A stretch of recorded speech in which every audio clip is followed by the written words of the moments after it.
पुण्यातील एका शांत कॉलनीत राहणाऱ्या अमृता आणि तिचा नवरा प्रणव यांचं लग्नाला 5 वर्ष झाली होती. दोघंही नोकरी करणारे, एकमेकांवर प्रचंड प्रेम करणारे दिसायचे. पण गेल्या काही महिन्यांपासून प्रणवला जाणवत होतं की अमृता काहीतरी लपवत आहे.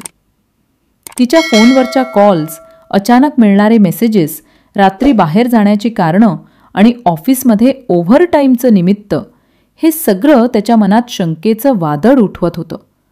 पण तो काही बोलला नाही, कारण त्याला तिच्यावर प्रेम होतं.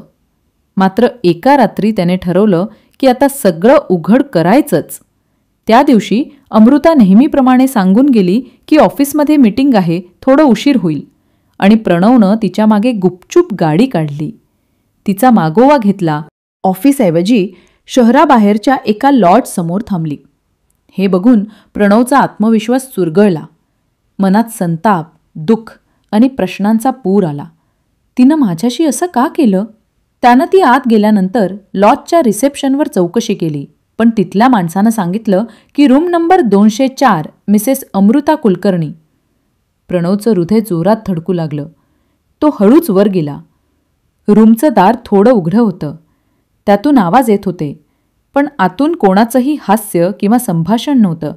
फक्त हलका कुजबूज आणि तणावपूर्ण शांतता होती. प्रणवनं हळूच दार ढकललं आणि पाहिलं तर समोर अमृता एका अनोळखी पुरुषासोबत उभी होती. हातात काहीतरी फाईली आणि फोटो होते. प्रणव रागाने ओरडला, "अमृता, हे काय चाललंय?" ती घाबरली, पण लगेच सावरली आणि म्हणाली, "प्रणव, तू इकडे काय करतोस?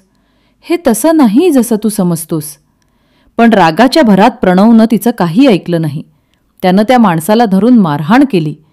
पण अचानकच तो माणूस खिशातून पिस्तूल काढून प्रणवकडे रोखलं. अमृता जोरात ओरडली, "थांब, त्याला मारू नकोस." आणि त्या क्षणी सगळं स्थिर झालं. प्रणवच्या मनात भीती आणि गोंधळ दाटला. तो विचारात गेला, हा कोण आहे आणि अमृताचं याच्याशी काय नातं? मग अमृता शांतपणे म्हणाली, "प्रणव, हा गुन्हेगारी तपास विभागाचा अधिकारी आहे आणि मी मागच्या 6 महिन्यांपासून गुप्त तपासात मदत करतेय." प्रणव अवाक झाला. "काय म्हणालीस तू?" ती म्हणाली, "हो, आपल्या कंपनीतून आर्थिक गैरव्यवहार चालू होता. तुझे काही ऑफिसमधले साथीदार गुन्हेगार टोळीशी हातमिळवणी करत होते. त्यांनी मला ब्लॅकमेल करून त्या फाईल्स द्यायला भाग पाडलं होतं. पण मी पोलिसांना कळवलं आणि या अधिकाऱ्याच्या मदतीने पुरावे गोळा करत होते. म्हणूनच मी तुला काही सांगू शकले नाही, कारण माझं आणि तुझं दोघांचं आयुष्य धोक्यात आलं असतं." प्रणवच्या अंगातून सगळा राग उतरला. पण त्या क्षणी लॉजच्या बाहेर अचानक गोळीबार झाला. 2 नकाबपोश आत शिरले आणि अमृता व त्या अधिकाऱ्यावर गोळ्या झाडल्या. प्रणवनं तिला ओढून घेतलं, पण अधिकारी जागीच कोसळला.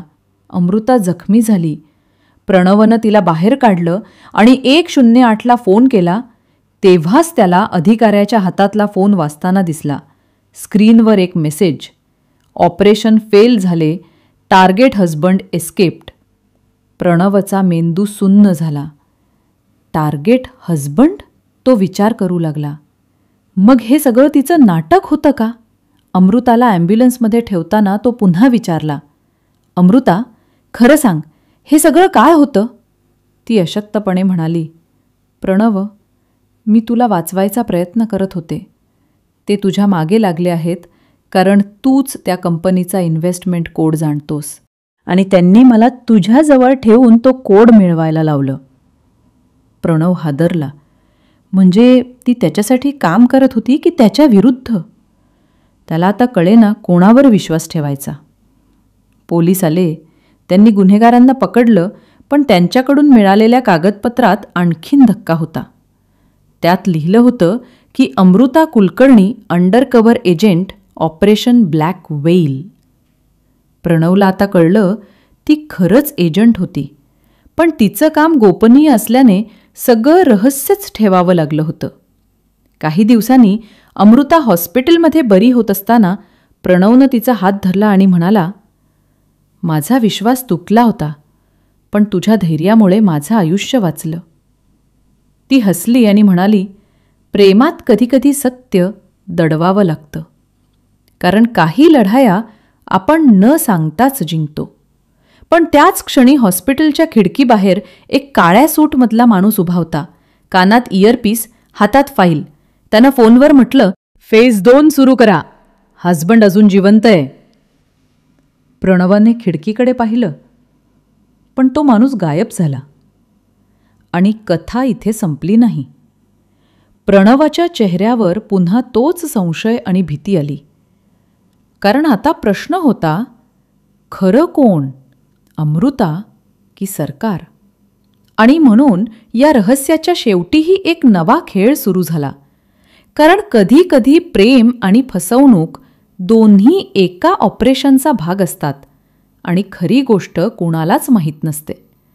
जर तुम्हाला ही कथा आवडली असेल तर नक्कीच आपल्या चॅनलला सबस्क्राईब देखील करा, जेणेकरून आपले लवकर 1000 सबस्क्रायबर्स पूर्ण होतील.